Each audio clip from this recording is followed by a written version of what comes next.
Hello दोस्तों, स्वागत है आपका आपके YouTube channel Hindi studies zone में। आज मैं आपके लिए लेकर आया हूं व्याकरण विभाग से समास पार्ट 2। पार्ट 1 में हमने तत्पुरुष समास और अव्ययभाव समास को समझा था। आज हम पार्ट 2 इस भाग में द्वंद्व समास और कर्मधारय समास देखने जा रहे हैं। चलिए शुरुआत करते हैं द्वंद्व समास से। द्वंद्व समास किसे कहते हैं, यहां पर इसकी परिभाषा को समझना होगा। जिस समास में दोनों पद प्रधान होते हैं, ध्यान से समझिए, जहां पर दोनों पद उत्तर पद और पूर्व पद, इससे पहले हमने आपको बताए थे कि पूर्व पद और उत्तर पद किसे कहा जाता है, पहला पद और दूसरा पद। जहां पर द्वंद्व समास में दोनों पद प्रधान होते हैं, इंपॉर्टेंट होते हैं, वो द्वंद्व समास कहलाता है। अब इस समास के विग्रह में शब्दों के बीच योजक चिन्ह को हटाकर और जोड़ दिया जाता है। ध्यान से समझिए कि समास के बीच में योजक चिन्ह को हटाकर और जोड़ दिया जाता है। इसकी ट्रिक को समझिए। देखिए, यहां पर दो शब्दों के बीच में योजक चिन्ह होगा, योजक चिन्ह को हटा दिया जाता है और वहां पर और जोड़ दिया जाता है। इसको पहचानने की और एक ट्रिक है विलोम शब्द। जिस समास में आपको दो विलोम शब्द नजर आएंगे, जैसे कि दिन रात, अच्छा बुरा, ऊपर नीचे, ऐसे आपको शब्द नजर आएंगे, उसे द्वंद्व समास कहते हैं। चलिए आगे बढ़ते हैं, देखते हैं उदाहरणों से इसको समझते हैं कि द्वंद्व समास कैसे पहचाना जा सकता है। जैसे कि आप देख रहे हैं कि यहां पर आपको जो समस्त पद है, इन सभी समस्त पदों में योजक चिन्ह नजर आएगा। दिन रात, यहां पर देखिए योजक चिन्ह को हटा दिया गया है और समुच्चय बोधक अव्यय जोड़ दिया गया है। फिर अगला उदाहरण है गंगा यमुना, यहां पर योजक चिन्ह को हटा दिया गया है और ये समुच्चय बोधक अव्यय को जोड़ दिया गया है। अगले उदाहरण में आप देख सकते हैं उल्टा सीधा, ये दोनों विलोम शब्द है। विलोम में से योजक चिन्ह को हटा दिया गया है और जोड़ दिया गया है। तो इस तरह से यहां पर सभी उदाहरणों में हम ये देख सकते हैं कि योजक चिन्ह को हटा दिया गया है और ये समुच्चय बोधक अव्यय जोड़ दिया गया है। तो इस तरह से यहां पर हम द्वंद्व समास को हमने समझा कि द्वंद्व समास को पहचानने की ट्रिक कैसी। चलिए आगे बढ़ते हैं अगली समास की ओर। अगले समास यहां पर कर्मधारय समास। कर्मधारय समास को पहचानने की ट्रिक क्या है, इसकी परिभाषा क्या है, बड़ा ही आसान है। जिस समास में पहला पद विशेषण हो, देखिए याद रखिए कि जहां पर पहला पद विशेषण होगा और दूसरा पद विशेष्य होगा, जहां पर पहला पद विशेषण है और दूसरा पद विशेष्य है, या फिर पहला पद उपमेय है और दूसरा पद उपमान है, उसे कर्मधारय समास कहते हैं। देखिए इसको पहचानने की ट्रिक क्या है, आप देख सकते हैं नील गगन। नील गगन में पहला पद विशेषण है, क्वालिटी है, और दूसरा पद विशेष्य है, वो क्वालिटी किसमें है। चलिए उदाहरणों से समझते हैं कि कर्मधारय समास कैसे हम पहचानेंगे। यहां पर देखिए समस्त पद सुपुत्र, सु का तात्पर्य होता है अच्छा, और कौन है, पुत्र है।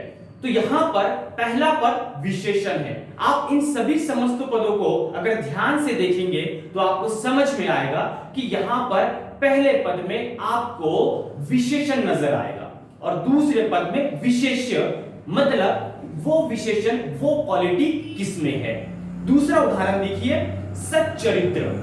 सच्चरित्र में यहां पर सत, जिसे हम जानते हैं कि सच्चा है, जो चरित्र सच्चा, ये विशेषण है, किसमें है, ये चरित्र में है।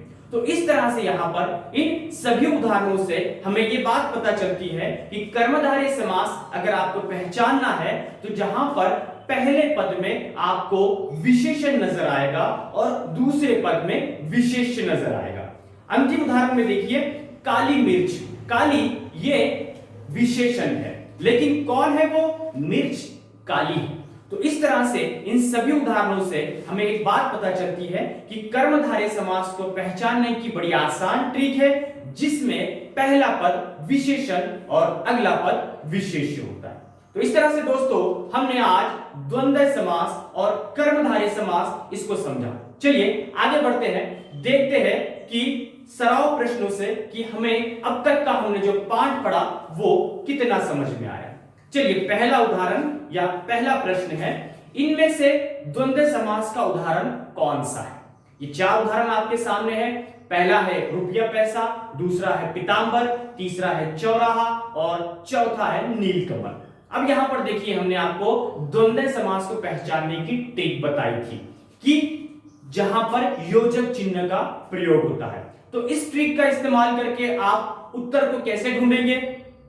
बिल्कुल सही, यहां पर जो अपर्याय है रुपया पैसा ये द्वंद्व समास है। क्यों?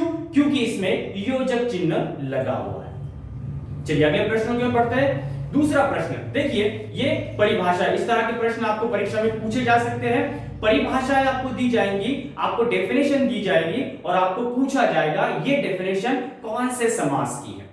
चलिए दूसरा देखते हैं, जिस समास में उत्तर पद प्रधान होने के साथ साथ पूर्व पद तथा उत्तर पद में विशेषण और विशेष्य का संबंध होता है उसे कौन सा समास कहते हैं? देखिए हमने आपको इससे पहले कर्मधारय समास में बताया था कि जिस समास में विशेषण और विशेष्य का संबंध होता है उसे कर्मधारय समास कहते हैं। तो ये प्रश्न का उत्तर भी जो होगा क्या होगा? कर्मधारय समास। चलिए आगे बढ़ते हैं, अगले उदाहरणों में ये देखते हैं कि इन प्रश्नों के उत्तर हम कैसे ढूंढ सकते हैं। इस तरह से यहां पर दोस्तों ध्यान से आपको देखना होगा कि हम ट्रिक के अनुसार आगे बढ़े। चलिए आगे प्रश्नों को देखते हैं। प्रश्न तीसरा, नील कमल में कौन सा समास है?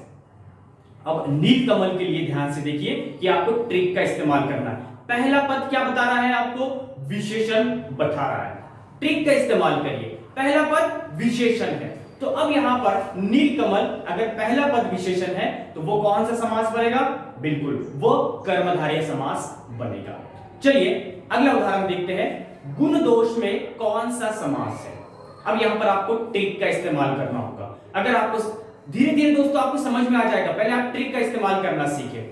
जहां देखिए गुण दोष में कौन सा समास है? अब यहां पर हमने ट्रिक देखी थी कि जहां पर योजक चिन्ह का प्रयोग किया जाता है, ध्यान से सुनिए, जहां पर योजक चिन्ह का प्रयोग किया जाता है उसे द्वंद्व समास कहते हैं। तो इस तरह से यहां पर दोस्तों गुण दोष में योजक चिन्ह लगा हुआ है, इसका तात्पर्य ये द्वंद्व समास है। आशा करता हूं दोस्तों आपको ये दोनों समास समझ में आए होंगे, द्वंद्व समास और कर्मधारय समास। अगले वीडियो में हम द्विगु समास और बहुव्रीहि समास की जानकारी देखेंगे, उसको पहचानने की आसान ट्रिक देखेंगे। आशा करता हूं दोस्तों आपको ये वीडियो समझ में आया होगा, पसंद आया होगा। अगर आपको ये हमारा वीडियो पसंद आया, हमारे चैनल को सब्सक्राइब कीजिए, लाइक कीजिए, शेयर कीजिए और कमेंट बॉक्स में आपके जो विचार है वो हम तक पहुंचाइए, ताकि हमें अगले वीडियो के लिए उसमें सुधारना करने का जो है तो अवसर मिले। धन्यवाद।